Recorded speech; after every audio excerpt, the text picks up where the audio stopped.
தமிழக அரசியலில் இது ஒரு வரலாற்று திருப்புமுனை. 2024 பிப்ரவரியில் விதைக்கப்பட்ட ஒரு விதை வெறும் 2 ஆண்டுகளில் 59 கால திராவிட கோட்டையை தகர்த்து அரியணை ஏறியிருக்கிறது. 233 தொகுதிகளில் தனித்து போட்டியிட்டு 108 இடங்களில் வெற்றி. விஜய் ஜெயிச்சிட்டாரு. ஆனா இப்பதான் உண்மையான ஆட்டமே ஆரம்பமாகுது. என்னன்னு இந்த வீடியோல டீப்பா பார்க்க போறோம். கடைசி வரைக்கும் பாருங்க. இது ஒரு சாதாரண வெற்றி அல்ல. எடப்பாடி தொகுதியை தவிர்த்து மற்ற அனைத்து இடங்களிலுமே தாவேகா தனித்து களம் கண்டது. 108 இடங்களை கைப்பற்றி இன்று இந்திய அரசியலையே அதிர வைத்திருக்கிறார் விஜய். ஆனா இந்த வெற்றி செய்திக்கு நடுவே ஒரு பெரிய தலைவலி காத்து கொண்டிருக்கிறது.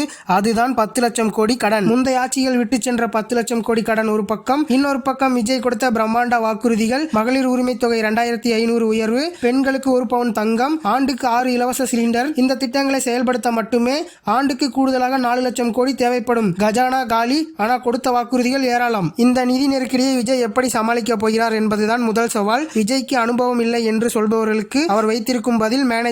ஒரு சூப்பர் ஸ்டாராக தனது கால் சீட்டையும் ரசிகர் மன்றங்களை ஒரு கார்ப்பரேட் நிறுவனம் போல நிர்வகித்தவர் விஜய். அதே பாணியை அரசு நிர்வாகத்திலும் கொண்டு வருவாரா? ஓய்வு பெற்ற நேர்மையான IAS அதிகாரிகளை தனது கோர் டீமாக அமைத்து ஒரு சைலண்ட் ஆபரேட்டராக செயல்பட போகிறாரா? தாவேகாவின் பலம் அதுனா இளைஞர்களின் பட்டாளம் தான் ஒவ்வொரு கிராமத்திலும் இருக்கும். விஜய் ரசிகர்கள் அரசு திட்டங்களை மக்களை சரியாக சென்றடைகிறதா என்பதை கண்காணிக்கும் ஒரு டிஜிட்டல் ஆர்மியாக மாறப்போகிறார்களா? ஊழலை ஒழிக்க இந்த சிட்டிசன் ஜேர்னலிசம் முறை விஜய் கையில் எடுப்பார் என்று எதிர்பார்க்கப்படுகிறது. 59 ஆண்டுகள் அனுபவம் வாய்ந்த திமுக மற்றும் அதிமுகவின் எதிர்ப்புகளை சட்டமன்றத்தில் விஜய் எப்படி தாக்குப்பிடிக்க போகிறார்? குறிப்பாக வாரிசு அரசியலுக்கு எதிராக அவர் எடுக்கும் முடிவுகள் அவருக்கே சவாலாக மாறாமல் இருக்குமா? சினிமாவில் ஒரு பாட்டில் ஊழலை ஒழிக்கலாம், ஆனால் நிஜத்தில் ஒரு ஃபைலை நகர்த்தவே பல நாட்கள் ஆகும். திரையில் பார்த்த புரட்சி தரையில் நடக்குமா?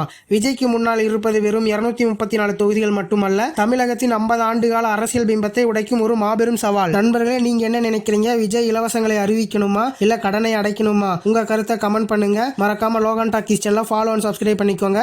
அடுத்த வீடியோல சந்திக்கிறேன். டாடா பாய்.